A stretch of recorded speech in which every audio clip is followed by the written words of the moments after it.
Good morning, good afternoon, and good evening. Welcome to all of our attendees tuning in from around the world. Today's broadcast of Invisible Women in Sport is an Institute for Sport and Social Justice production. I am your producer, Garnett Overby III. All guests will be muted during this production, but I encourage you to use the chat feature to ask a question or leave a comment. We will reserve time at the end to answer your questions. So now, without further ado, I would like to welcome our host, Candace Martin. Thanks, Garnett. Hello, everyone. Welcome to season 3, episode 12 of Invisible Women in Sports, and I'm your host, Candace Martin. Today, I'm looking forward to talking with our special guest, esteemed Bama State alum, Miss Monique Holland, Northwestern's Deputy Director of Athletics, or Chief of Staff at Northwestern University. Thank you so much, Monique, for joining us. How are you doing today? I'm wonderful. How are you doing, Lady Hornet? I'm doing fantastic. Absolutely. All this Bama State spirit is so overwhelming for me. I'm so excited to speak with you today.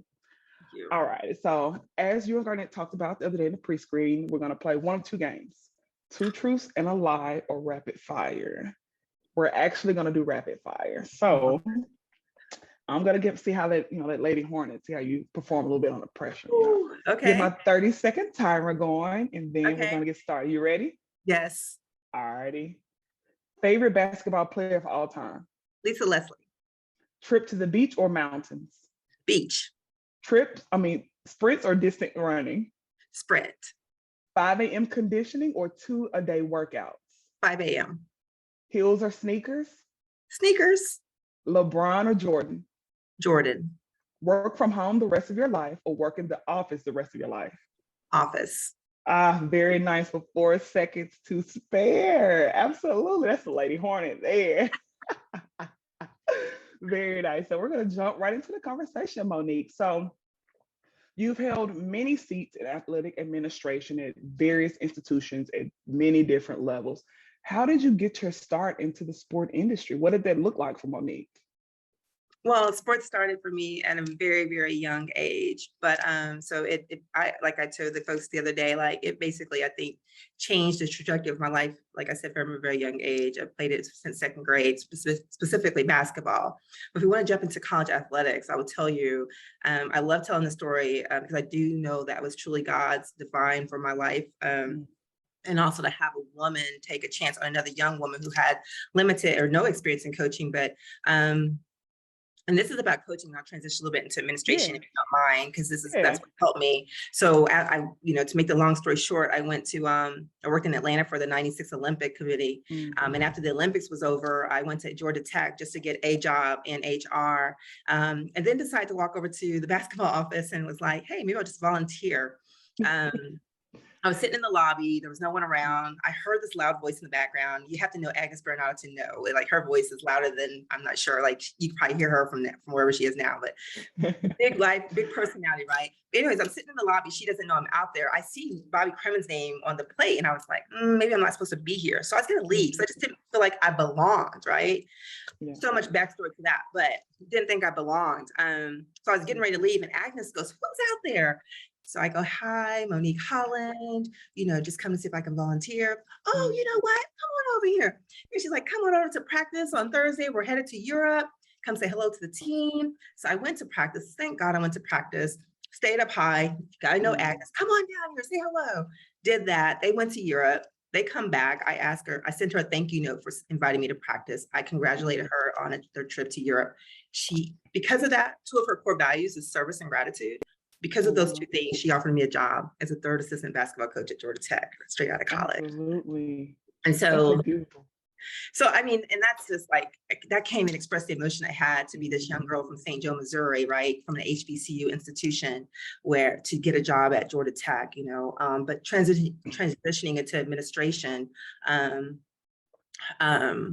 Mary McElroy was the senior woman administrator, and I love basketball and I love education. So I knew compliance was something I had an interest in, and I loved my administrative role in basketball. So I shared that with her. I let her know like I'm interested in that. So when she got promoted and there was an opportunity to hire someone in compliance, she hired me. And so that's how I was able to transition into administration. And that's, back then that wasn't really heard of, to transition at your current institution, especially with no experience. But that's kind of how that all happened. I'm just really, really grateful that two women back then in '96, showed grace on my life for another woman, and gave me an opportunity with very limited experience. Absolutely. So, I mean, myself and even Iana, we're approaching graduation in December, and you talked about the volunteerism. Oftentimes graduates, especially young professionals, we're looking for the next job, the next full-time job. We need the salary, we need the benefits. We want these things. So, what impact do you think that you being willing and open to volunteering for the basketball staff at Georgia Tech, how you think that impacted where you are today? Well, I know it had a lot to do with it. Again, that's how I even got in the door, by offering that. And it's been, in this industry, I do believe in service, and I do believe in giving back. And I do believe that I represent more than myself. And so that's why I always set out to serve others. I think that's all volunteerism, right? Whether you're serving others, doing stuff like this to tell your story and hopefully influence other people or motivate or inspire others. But service is who we are, or should be, in this industry. And I was just listening to the audio this morning on the energy bus, and it talked about the higher up you go, the more you are supposed to be even serving those that you lead. And so I just think of service, like I said, service is a broad term. It's serving your community, serving the people you work with, serving the people you lead. But more importantly, like I said, it's about representation for me. Like, I will never forget Agnes Bernardo. That's why I tell that story every time, that impact. And I'll never forget the Mary McElroys of the world. I think I saw Debbie Richardson on this call. Like, my gosh, Debbie Richardson, who works for the ATN office, told me when I was there, because, as a young person, you don't always understand what's happening around you. And I'm sorry, I'm kind of diverting from the question a little bit, but no, you're fine. It's more about like, tell me, like, it's not just what you learn that you like, it's also like learning from the things that you don't like, right? Not asking like, why me, but tell me like, what is the message in this? What is the experience that you can get from this? And so because of those lessons early, I know those are the reasons why I'm here. I know, I feel like, I know I've worked hard to get here too, but those early lessons, that's why I would never stop serving, because those were the core values that was instilled in me a long time ago. And they stayed relevant. And so that's why I think service for you and the community with others, like, to me, I'm always in the service mindset. Absolutely. And so it's so funny. For those of y'all who don't know, Monique and I, we competed at good old Alabama State, the Alabama State University. Let me act right up in here. Right. And so we were both former Lady Hornets. And so she competed a few years prior to me. She's a basketball student athlete. Tell the truth. I'm old enough to be your grandmother, but go ahead. No, stop it. I competed and played volleyball at Alabama State following her. And so you mentioned the energy bus. And so my collegiate coach, Penny Lucas White, she had us read the energy bus as student athletes under her. And she actually had us turn in a physical bus ticket. She told us, if you all are willing to get on this bus, I need the ticket signed and returned back to me on my desk tomorrow. Of course, I said, well, let me go and sign my ticket and put it on her desk, because I got to finish out this degree. It's a good program. Right. We were winning. We're a pretty successful program. And then you also mentioned volunteerism. Julie, hate to butcher her last name, Hennick, was our volunteer coach throughout my time there. She's still there, actually.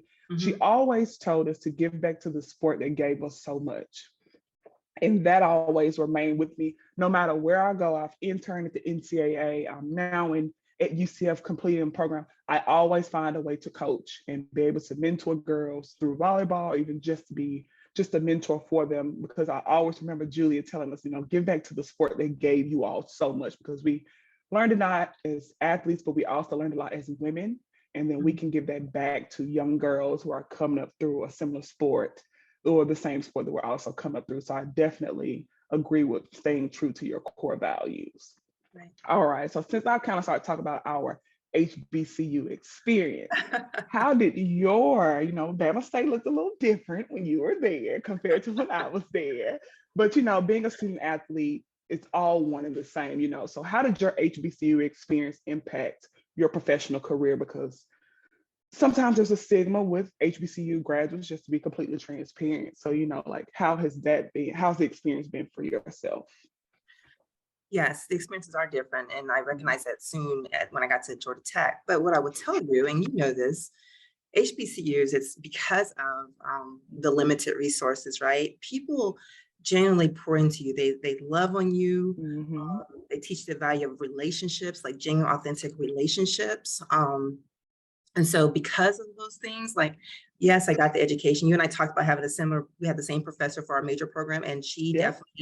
definitely helped raise me at that age in so many ways. But it's because of the core values I think HBCUs carry. Like they overcompensate, and that's not, I'm not meaning to use that in a negative sense, but Yeah. they love on you. I think about The Mr. Whitaker, family. my academic Mm-hmm. counselor, my athletics director, even the other coaches, they loved on us. And so those relationships, those that energy they poured into us as young people, I've been able to, take those values on wherever I go. And I think that's why I've been able to have really good relationships with student athletes or coaches and administrators, like I said, in nearly every institution I've been. So that's what HBCU taught me. I think I told Mr. Garnett the other day, like, growing up in St. Joe, Missouri, I really didn't think even HBCU was obtainable for me, because all I saw was the Cosby Show and Yeah. the doctor and mom's an attorney. So I didn't really think that was a possibility for me. So again, to be able to get that opportunity, I would never, ever change. I would never want to change that experience. The HBCUs probably was they'll tell you, one of my friends texted me today, you love ASU more than anybody. I do. I do. Because again, it gave me an opportunity to get a degree. Yep. I'm not sure if people knew this, but like I went down there. I chose to stay home to go to college, Division II, because again, there's so much more to the story, but I chose to stay home. I thought that was the thing that we do, because that's what we did at home. Yeah. But one of my friends was at Alabama State, or a mutual friend. He was a brother of someone I knew, and hey, you should come to ASU. And I said, I don't want to be here at home. I didn't know what that was. I went down there. The coach invited me. I paid my own way, unofficial visit. He invited me to the team, and when I got there, just because of my work ethic, he gave me a full scholarship. And so I had no idea how I was going to pay for it. I thought I'd be leaving college like with a lot of debt, but I was able to leave college without no debt, right? And again, I know that experience also gave Agnes Bernardo and that staff a little confidence in me to at least know that I knew the game, right? And did well even at ASU, right? So it definitely, I will never minimize the impact it had on my life, and the impact it continues to have on my life. Absolutely. I know that today I represent all those that went to HBCUs. I carry that with a lot of heart and sincerity. So yeah. Absolutely. And it's so funny you mentioned that, because we do introductions in our cohort, and we have to say our name, where we went to school, and where we're from, and what we want to do post-graduation. I'm pretty sure all of my classmates can pretty much recite mine as I'm stating mine. We're making introductions in class. I graduated from the Alabama State University. I'm from the home of blues and barbecue, Memphis, Tennessee. I'm very proud, similar to you, where I come from, because all those things are part of the woman, the student, the coach, the friend that I am today. There's a young lady in the chat now. And so all those things, I'm very proud of, no matter where I go, no matter what room I'm in. I want people to know, from the inner city, from Memphis, Tennessee. I went to an HBCU. Those things made me who I am today, and I'm proud. And then you also talked about how you went to Alabama State, and you on an unofficial visit, you paid for your own. I went on an official visit, but when I got in, I was pretty much raw talent. My coach will tell the same story similar to yours. She actually had an idea. She wanted to send me to a JUCO for 2 years. She told me and my dad on a visit, and I was kind of bummed. I was like, I want to go through my freshman year with the incoming freshman, but then she took a chance on me. She was like, I like to train my own middles. I want you here. I want to train you. We're going to rep you out. And so, worked my way up, worked hard, graduated debt-free, fortunate enough to graduate debt-free. A lot of people aren't able to say that. So it's so funny how similar our stories are. It's so interesting to kind of see that. And so you talked about how we share a professor, therapeutic recreation. We both completed our bachelor's degrees in therapeutic recreation, Alabama State University. And so, as we know, it's a non-traditional degree. How did you gain experience during your time at Alabama State and post-graduation to make yourself more marketable with a non-traditional degree? I think it goes back to what I said. There was something about that was And I was trying to explain this Work to Diane ethic. the other day that I really don't even know how to explain it, but there was something about who I am that just said relationships are going to be always be important, right? In your growth as an individual, in your growth as a professional. Couldn't articulate that back then, but I knew immediately after college I didn't want to stay. I didn't want to work in that field. I didn't know. I didn't have a plan. I just knew that I was going to be successful by the people that I surrounded myself with, and the way I showed up in different spaces, even as a student athlete. So I served on the SAC committee, student orientation services. I always got selected to lead something, right? I knew that's what had got me there. So I knew that would continue to help me progress in life. Again, no plan, had no idea, didn't even know I was going to go to Atlanta after college. I just, the way I'm just going to be honest, like my mindset was just make it to the next step, the next phase of your life. That's just that's my truth. That's my truth. And so that's why all this is, I'm still extremely humbled by just even being invited to this, because like, I know this was all God's like work, because I did not have that vision. The people around me growing up, our family was tight. We loved each other. I think I shared the other day, we didn't, I hope this ties in well, but we didn't know that we were poor, if you will, until I got older, and like, oh, we were poor, because there was so much love. There was so much more than, the money, and I had so many teachers who poured into me. So, but anyways, back to the initial question, like it was, I didn't know the plan, but I just knew relationships. Yeah. Let me share this with you. And this is, I was like you, I was a pretty good student, right? Good grades. But that dang test they make you take at the end of your 4 years, right? That comprehensive exam. Horrible. So I go back to, at that time, there's only one graduation at Alabama State. And so I had gone home to do some my internship that last year, 95, 96 year, came back in 96, the spring of 96 to take my the comprehensive exam, gonna graduate in May. I go take my test. Yeah. I take the test, come back on that Monday, and I failed. Wow. I failed. And so of course I'm like, wait a minute. I failed. So I'm like, how am I going to tell my mom I'm not graduating in a month or so from now? So I go over to the academe, talk to Dr. Neely, talk to Mr. Whiff, my counselor. They call the dean of students. Because of those relationships, because of the way I showed up, they advocated for me, and he exempted me from that test. Oh, wow. So that's what I always tell people about. It's about relationships, about how you show up. And in those moments, again, I was just in survival mode. I really didn't know the impact those decisions were going to make on my life for the rest of my life. So I'm so glad and grateful that you and others give me platforms to share that, especially with young people, because I think it stands true today. There's a staff member here who has made a great impression on me, really shows up in a great way. And now I want to help her, right? I'm going to pour into her. So, so I talk about relationships. And so if I don't graduate, I'm not at Georgia Tech, right? I'm not at Georgia Tech. I'm not now the chief of staff at Northwestern. And I'm not saying that to be, anything other than showing you I'm humble, but I really, really, really will always represent those people who did things for me. I know I represent more than me. I represent Agnes Bernardo. I represent Mary McElroy, Steve Rossini, Dave Brain. The list goes on. The first staff I worked with, Debbie Richardson, Candy Cage. Gosh, I was this young, naive kid, right? And there were some harsh realities to that process too. Absolutely. Yeah. And I will say those comprehensive exams were pretty tough. When I found out we had to take that, I said, wait. I failed. Now these people in this call know I failed that test, but I did. Absolutely. That's your truth. Speak your truth. It's not easy. It's not a smooth road. Absolutely. Those relationships. And so you've talked a lot about relationships. How have you maintained and leveraged your network in aiding you to where you are today at Northwestern as the chief of staff? Right. And I talk about relationships, and I'm more of an introvert than I'm probably showing right now. I think because I have to talk, but I really believe in authentic relationships. So I'm not the one that has like 1,000 people on my Rolodex or on my phone. That's just not me. I'm not. That's okay for who is. Yep. But I also know, like, being a woman, a Black woman in this industry, it was important that I connected with people who I believe had a true interest in my growth and development. And so, and because of that, that's how I've been able to leverage that, right? Yeah.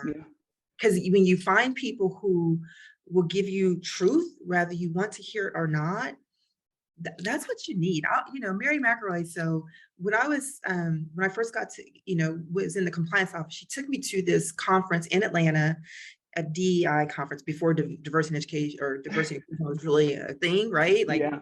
that we want to acknowledge, but the NCAA brought something there.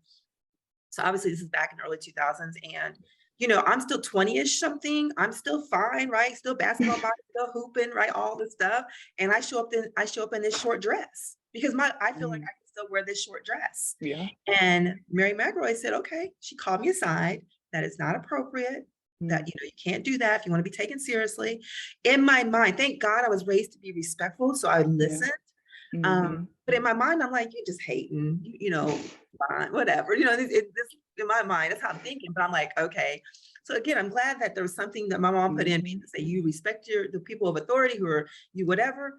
I started dressing differently and more professional. And I do remember when I go to the office at Georgia Tech, those administrators spoke to me differently. I was just perceived differently. And so that's why at a very, very young moment in my career, earlier moment in my career, I recognized the impact of having people like the Mary McElroys in my circle. Absolutely. And being and listening to the ones who've been through it, done things, right? Had she not told me that, I may have worn that little short dress more often or similar ones, and I may not be in this seat because of the way I showed up in those spaces. Absolutely. It's so funny you mentioned that because like Dr. Neely was very strict on her dress code when it came to coming into her classes every day. You had to be punctual and on time. And even just the HBCU experience, because I got a minor in business administration, the standard in COBA in the College of Business as it pertains to dress code was no joke. So when I got to UCF, pursuing my master's, it was easy for me. I'm going to class in slacks and a blazer, and a lot of my cohort members were like dressed a little bit more casual. I'm just like, well, okay. I kind of see it's different here in the College of Business, just across the board, even outside of my cohort, just students in the College of Business at UCF. It's just different. Like the status quo or the expectation is different as opposed to HBCU. You're in business casual or business professional 5 days out of the week. You are getting dismissed from class and not allowed in, and that's on you. Right. I mean, it goes back to what I said earlier about how they poured into us. Exactly. Right. They knew the standards, whether acceptable or not, that we would need to follow to move forward. Right. They knew things, but also just good home training. Right. A lot of our professors came from the South, where they came from big families, and you were in the kitchen with mom and you were learning etiquette.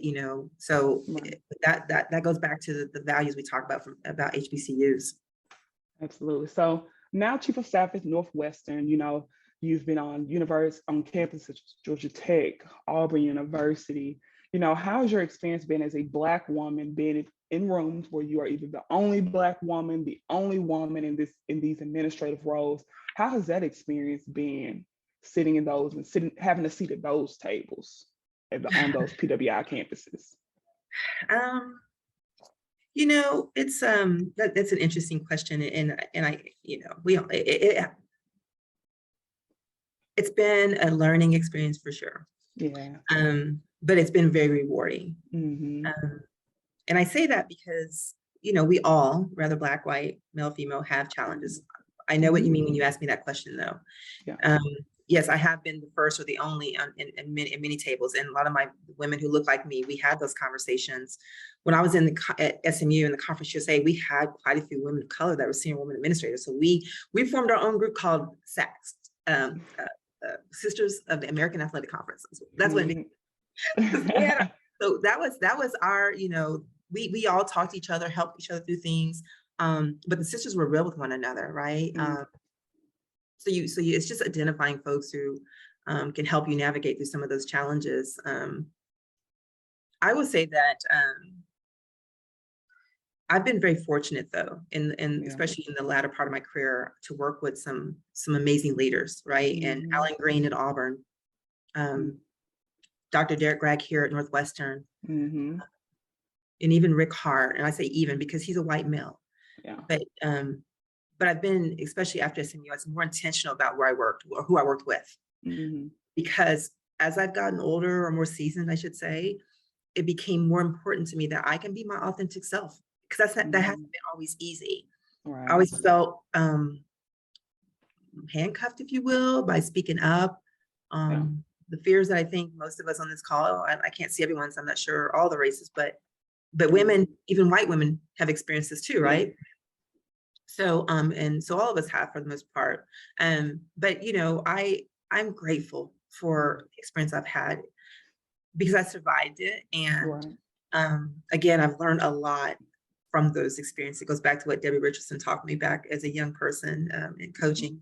But you know, when I went for the job at Auburn, and Alan and I met, I remember at a nice diner in Auburn, and I told him, I said, we have to make a pact. We have to be honest with each other. We have to have a space where we can be fully transparent, you know, tell each other what's going on with each other. Like, and so Alan and I, like, I would say to Alan, hey, I think you missed this or whatever, right? And he would say same thing to me. And I'd have tears. And I think on the energy bus, it also talked about, if you don't have moist eyes from time to time, something's wrong, right? Oof, my eyes do water.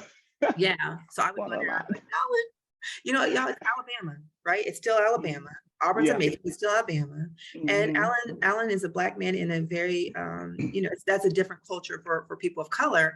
And he did an amazing job when I was there, and still is. But him and even Dr. Greg, we had that conversation. Like, these positions were amazing opportunities presented to me, but I knew I would not go unless we can have that commitment, nor would I stay unless that continued. I didn't leave Auburn because of Alan. I left Auburn because of this opportunity at Northwestern, and he was very supportive of it. But it's, you know, we can have conversations about the challenges, but at the end of the day, I have a lot of amazing sisters in this industry that I call on to help me navigate or talk through some of the things. And, you know, unfortunately, some of those issues won't go away until we continue to, until we all continue to make this truly a priority. You know, I was sharing with some people I had lunch with today, actually 2 white women on our university leadership. And I said, you know, it's interesting, because even for women, it's still a challenge, because I'm very, very glad. And I hope this isn't offensive to anybody, but a lot more women of color are getting opportunities as in this SWA role. But what it's doing is, because we're still not hiring more than one female. Exactly. Now it's, you know, the white women probably feeling somewhat the way we did, right? Back in the day. And so until we evolve as leaders, or we get more people who will be a little more, you know, open their minds, like more women, more people of color, we're all going to continue to have these issues. So in my role, where I've been, I make it a priority to make sure I'm being thoughtful and cognizant of the dynamic of our leadership team. But thankfully, like I said, Dr. Greg for sure, and Alan, like, they're cognizant of it, and it was important to them as well. So aligning myself with leadership that has same values is very important to me now. And I think I can do that now that I'm a little more seasoned and closer to retirement than, you know, 20, 30 years ago.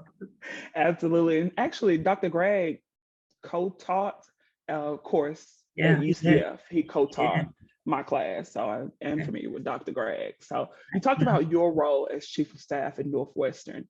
And so how would you explain your job to someone with no knowledge? You know, tell us, what does Miss Monique, chief of staff, what does she do? You know, what does that look like? Oh my gosh. You know, when I read that question, I'm like, oh my God, I was talking to my best friend, like, how do I answer that question? What do I do? Oh gosh, what don't I do? Exactly. That's how you answer. My number one priority is to keep things off his desk.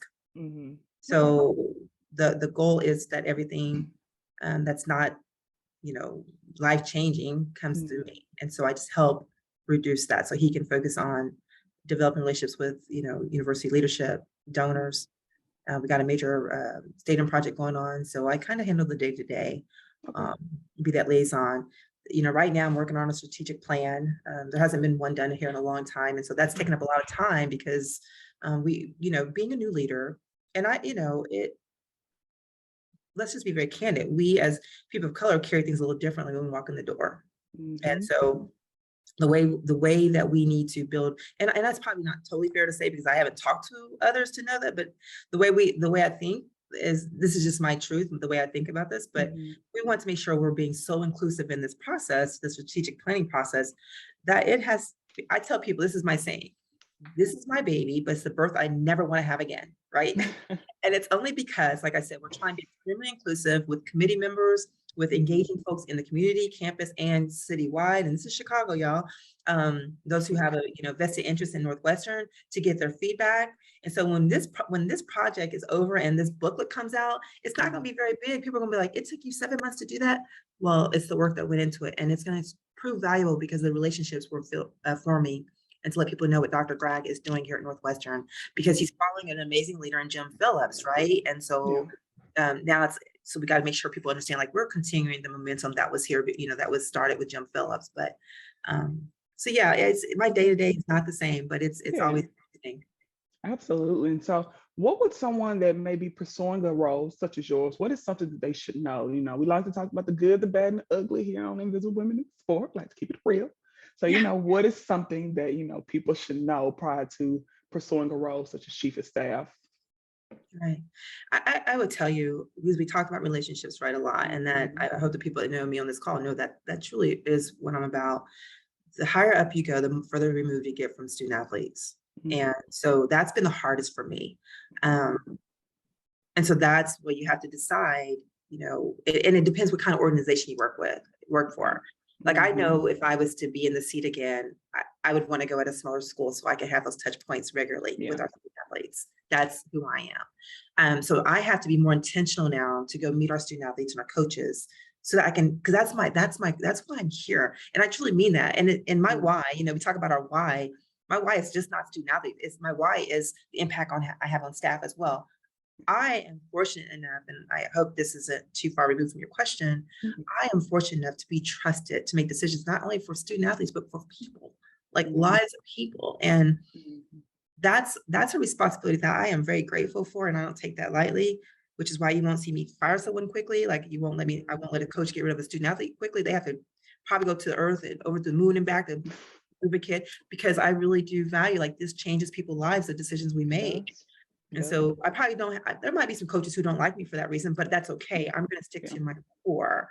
But back to your question, the further up you go, it gets a little more difficult to have those touch points with your student athletes unless you're intentional. We have over 500 student athletes here, 19 coaches, which it's large, but not, there's other programs larger. But my point is, in this role, because of the things that we do day to day, it's very difficult. So unless I put it on my calendar, I have to have our executive assistant put on Dr. Gregg's calendar to go to practices, because your work, your day just kind of comes and goes, and it's not like we're not busy, right? So you have to be intentional about that. And I miss that part. I think the other thing I would say is,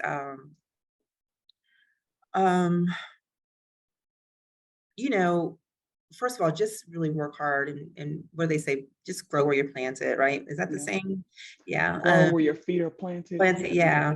Just do your job. But I didn't have this desire to be in this role until Auburn. And I was like, if I'm going to be an AD again, I think chief of staff's the next step for me, to like basically be the leader in the department without being the leader, if you will.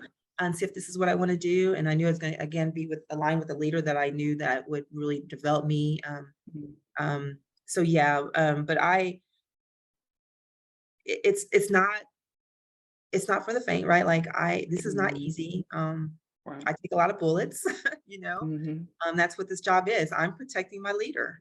That's one of my primary responsibilities, is to protect my leader. And so that means I'm going to have to take some bullets, and that's kind of like what it is. So you have to just decide what you really want to do. Don't just go for the title. And it can be different. Like I said, truly understand what the leader wants from you in this role before taking it just for titles. And I think a lot of times we do that. We take titles, right? But so that would be my truth on that. Yeah, that's absolutely good to know. For anyone that's interested in a role such as chief of staff, I hope you all were taking notes. So you were honored as one of 12 inaugural members of the Lead One Diversity Fellowship Program, a year-long opportunity for people of color and female administrators, evaluated by a panel of experts as the industry's most ready to assume an athletic director position. How has that experience impacted you, especially as a woman of color in a white male-dominated industry? Whenever there's an opportunity to continue professional growth and personal growth, That's truly a blessing. And to be selected amongst the people that I was, my classmates. I mean, you know, when I looked in we were mostly on Zoom because still COVID protocols, but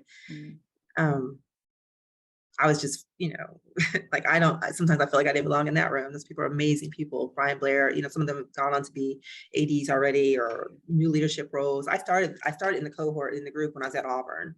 And so maybe they're saying the same thing about me, you know, maybe not, but I'm just really blessed to be around a group of really talented young folks and to be, we got a speaker, we had a speaker every week, every month, just really good fireside chats.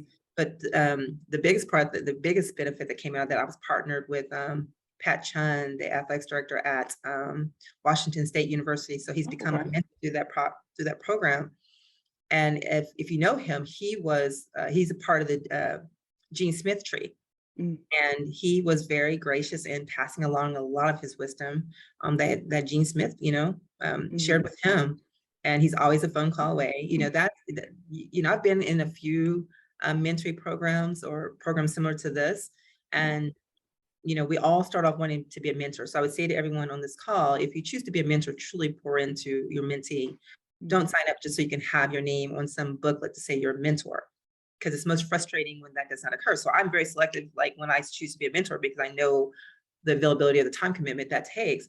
Pat Chun was phenomenal, and I have his cell phone number, and I can just call him and text him about some issue or whatever. And that's the type of mentor. And that's why I appreciated that relationship, because that doesn't always happen.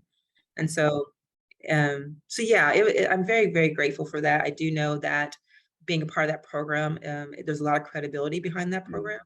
Yeah. To be a part of the inaugural class, that's just phenomenal. So again, I'm feeling a little shy in this moment, because again, when I think about the people in that room, the phenomenal folks, you know, phenomenal. Absolutely. All righty, friends, I'm coming up on my last question. So for you all who are dedicated viewers, you will know the drill. Begin to put your questions in the chat for Miss Monique. Iyane is going to take us through our Q&A. All right, Miss Monique, last question that I have for you. Something I like to wrap up with on every episode. What would you tell your younger self? What would you tell younger Monique? It could be professional, it could be personal tidbits, it could be something that you maybe still are trying to learn, but maybe you're a little better at it today. You know, what would you tell your younger self? One, I would tell myself that enjoy every moment. Like I said earlier, instead of like saying why me, like learn through the experiences. That's the one thing I would tell myself, because sometimes when you're younger, you tend to think everything's probably worse than it is. And sometimes it was bad, right? But for the most part, worse than it is.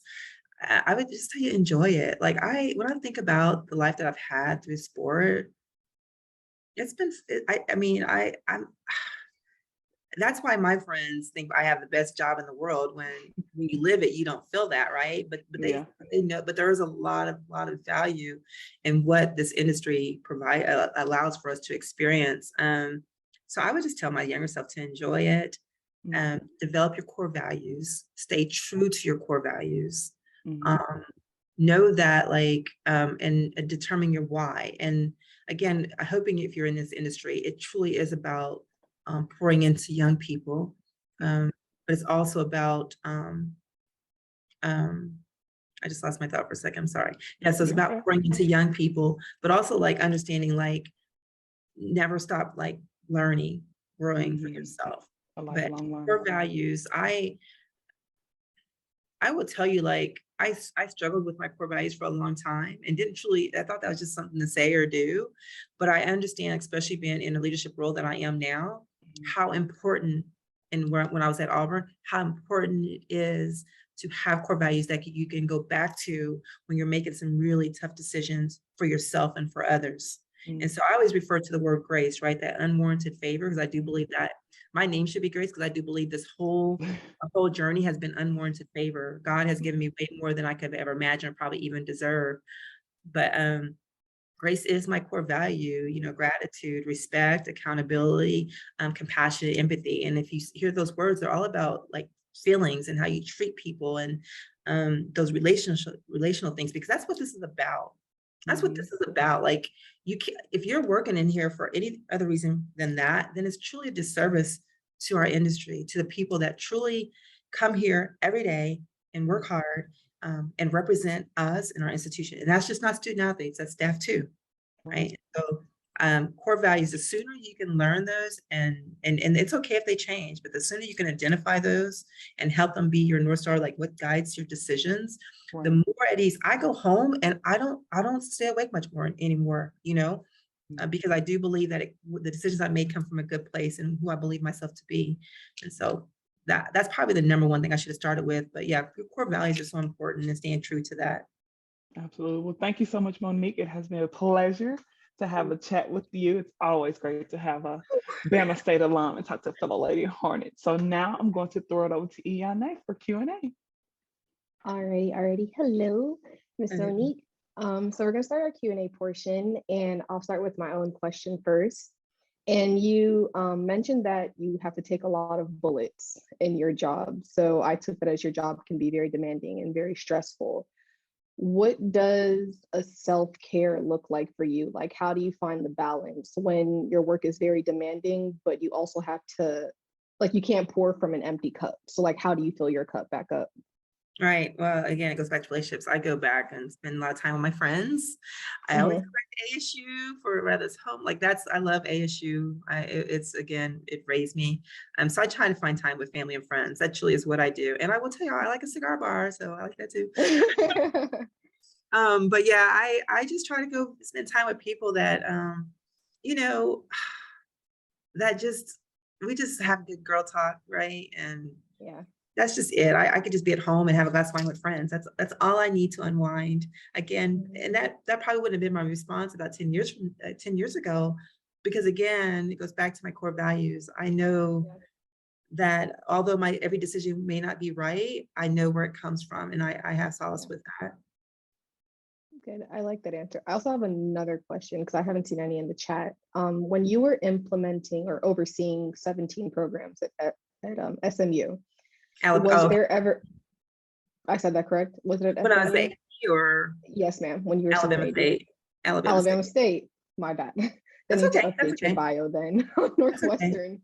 That's okay. But my question for that is, when it came to programs related to student athlete welfare, was there ever a time that you came across a program that you thought would be good, but you knew someone above you probably would have said no to it, and so you had to say no to that person? And if so, how did you handle that? Let me make sure I understand the question. So, Yeah. can you say that again? I want to make sure I understand. Yeah, so pretty much my question is, I'll rephrase it. Mhm. How do you go about dealing with no when you want to implement a program for student athlete welfare and you just can't? You always you always try to bring solutions, right? And so Mhm. if the answer is no, you always try to figure out how can you get as close as possible to what they're asking for. So if it's a Mhm. program at Alabama State, which there was limited resources when I was the AD there, it'd be more like, Coach, how can I help develop your staff to provide the similar experience that you're looking for your student athletes, as opposed to telling people no. Coming up in the compliance background, coming up through compliance, that's kind of how and being a coach, because you didn't want to be told no, right? But Yeah. coming through compliance, that was kind of my motto, right? We don't just say no. We go back and find ways to be creative to get coaches or others what they need to provide that Mhm. experience you're looking for whether it's for a prospect, for a student athlete, whatever. But yes, I don't like to say no. Sometimes it's just no, and I've had to say no. But for the most part, we try to look for alternatives before saying no. Okay. Good. I've always wondered that because there was a point where I was interested in doing student athlete development. But like you mentioned earlier, that job is not for the weak. And it's like fighting an uphill battle. So it kind of refrained me away from going towards that path. No, But don't let that discourage you. It's probably the best path. really, It really I mean, I is. guess tying it back to your core values, like when your core values are service, grace, like giving back, and ultimately prioritizing those who you're leading, then that's kind of what gets you through those tough moments in those kind of career fields. So, but outside of me, I didn't actually, I do see another question. So from our producer, Garnett, he says, it's a shame. It's a shame that in 2022 there are still ceilings that women of color are shattering. For example, being the first. What can men do in the sports industry to be a supporter and an advocate for the advancement of women of color and not an obstacle or a deterrent? You know, that's an amazing question. And I think because more men have stepped up and provided us opportunities is why it's changing. Again, the Dr. Grags of the world, if you look at most of his staffs, it's always been a very diverse staff, quite a few women of color. So it's like Dr. Greg's always asking me about, what do you want to do? You know, if there's panels I can sit on, because it's about exposure. That's what it's about. It's about exposure. And if we're not in positions to be exposed, the opportunities are going to be very limited. When we think about, like, he and I, we were talking about going to Ireland. We go to Ireland in a couple of weeks with our football program. And I'm going over early with him just because of my role. And he has to go to all these major events. And he's like, you need to be there because you're going to meet some pretty influential people, right?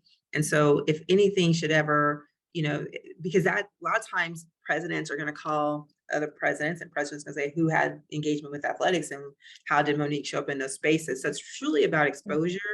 And so people like him, I think about Ward Manuel, I think about, I mean, Jim Phillips hired quite a few minorities when he was at Northwestern. So I think there's lots of room for growth for sure. And the one thing I wish more of our males will do, like I said earlier, is have multiple women. And it's not that it doesn't happen, but multiple women, multiple people of color on their leadership team, not just what still seems sometimes to be the token to say, check the box. And I don't mean to generalize it, because that's not the case for all institutions, but we still have a long way to go.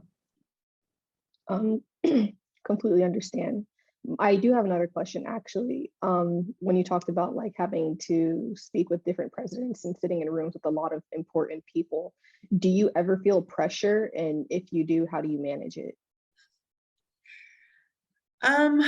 Yeah, I feel pressure sitting on this call. You're amongst your peers, you know, you're like, oh, did that sound okay? Did that come? You know, that's just normal for me. I told Garnett, I didn't know if I could do this, right? It's just, you just whatever. But yeah, but you know, in this setting, I don't have to say a whole lot. You know, it's just, again, but know you're being evaluated. That's one thing I'd also tell the young people. Know you're being evaluated every time that you step out in public, whatever. At the conventions, you're being evaluated, you know, whether it's whether you're doing, you know, I'm going to notice when you're doing something great and maybe not something so great, but you're always being evaluated. But yeah, it's when you're talking about something you're passionate about, it's easy to have a conversation with the board members. They want to know about athletics. That's why they're talking to you. I could talk about athletics all day long, right? I'm not a philosophical person. Like, I can tell you my philosophy, but that's not how I talk every day. You're going to hear through me my passion for what I love, which is what I do, which is connect and relate and impact. That's truly who I am. And so that's what they're going to hear when they talk to Monique. So I get nervous. Like I said, I'm nervous right now. So. Honestly, you've been doing great on this call. So even when you started, I was like, she's doing so great. I don't know why she felt nervous when you all were doing the pre-screening. Yeah, you've been really great. I see, Damon, that you raised your hand, so I'm assuming that you have a question. If you want, you can type it in the chat and then I'll ask her for you. So in the meantime, while I wait for Damon's question, we'd still like to thank you again for being on the show. It was a really great episode nonetheless, and I think you had a wealth of knowledge and wisdom to share. So I definitely was taking notes as you were speaking, because there was a lot of good points in there. Thank you. Thank you. You're welcome. You're welcome. Oh, okay. Okay. Give me 1 second, Miss Holland.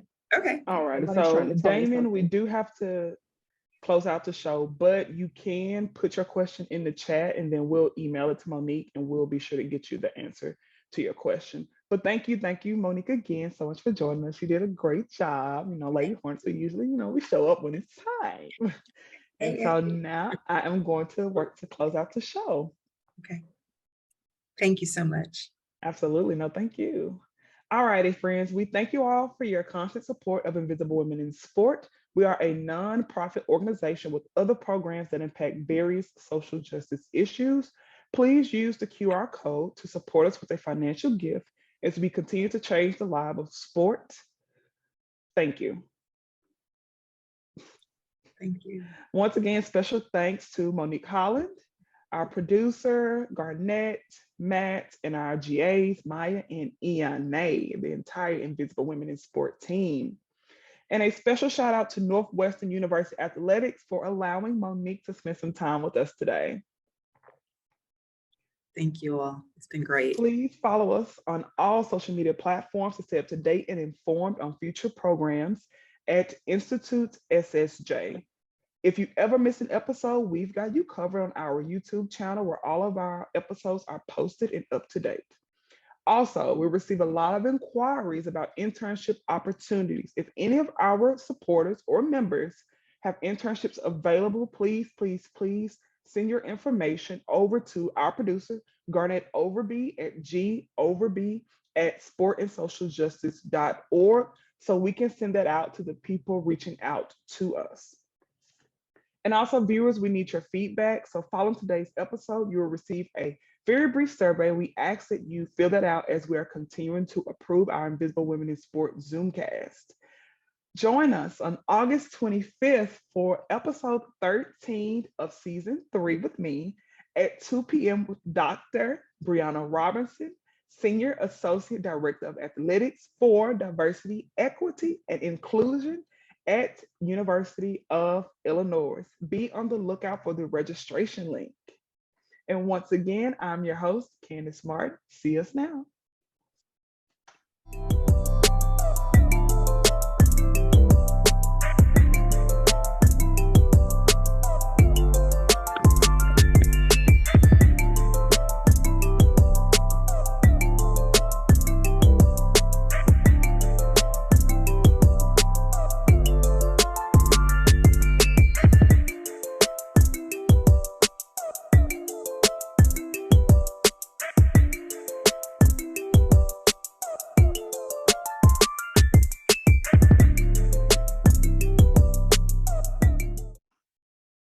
Thank you so much, everyone. See you all August 25th.